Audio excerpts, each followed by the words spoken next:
Rudolph Whitcomb, reading the Leaving Ruxton chapter of the Old Kirkham Farm.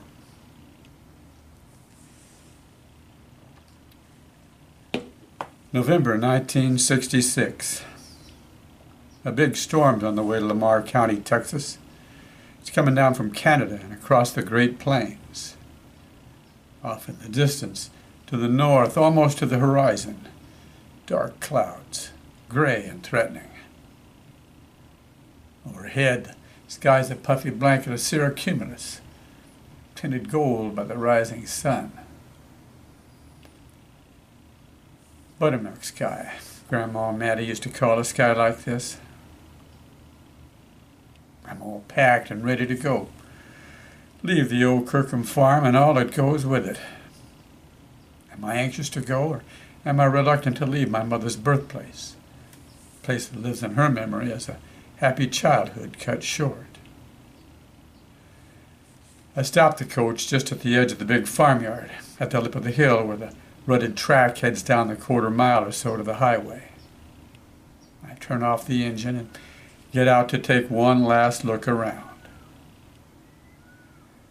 The ruined old farmhouse, its empty windows and the front door hanging by a single hinge. The old barn and all the rest give no hint of what life would have been like here for Doc Kirkham, his wife Mattie, and their daughter Thurlow. I can almost picture my mother as a child, living and playing in this big yard, but I can't bring to mind an image of my grandmother Mattie as a happy young wife and mother.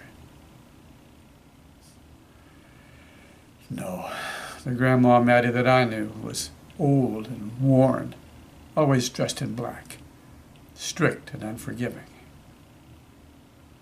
When her eyesight got so bad she could no longer work, Grandma Mattie had to move in with us. Her dark, cheerless presence dominated our little family. My brother and I hated her. I remember her as a mean and critical old woman wearing thick glasses and sitting in the overstuffed chair next to the lamp in the living room, reading her tattered old Bible. She constantly browbeat us all, demanding that we attend church and beg forgiveness for our sins. My mom said Grandma Mattie wasn't always like that. She told me that when she was a little girl and they lived here on this farm, Mattie was lively and loving. But losing Doc Kirkham broke her heart. Mom said no one would take them in when they were forced from this place, and there was no work around Ruxton or Clarksville. Annabelle and Glenna out in California wrote urging Grandma Mattie to come with.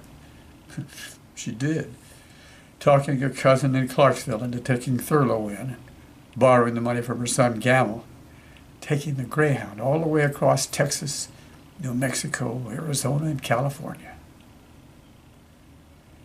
When she got to California, she found a job working for a wealthy family as a housekeeper, taking care of their two small children on their estate near Los Angeles. The family required that she live on the estate.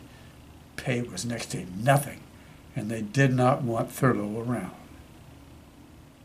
It took over 2 years, but Mattie was finally able to save the money to pay Gamble back and bring Thurlow, by then 13 years old, out to California. She put her daughter up in a hotel in Redondo Beach to live alone. The two only saw each other on weekends, when they would have a picnic in the little park next to the big hotel above the pier.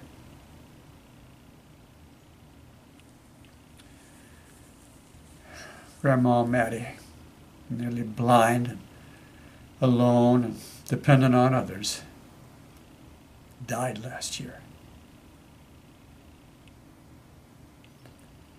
The wind's picking up.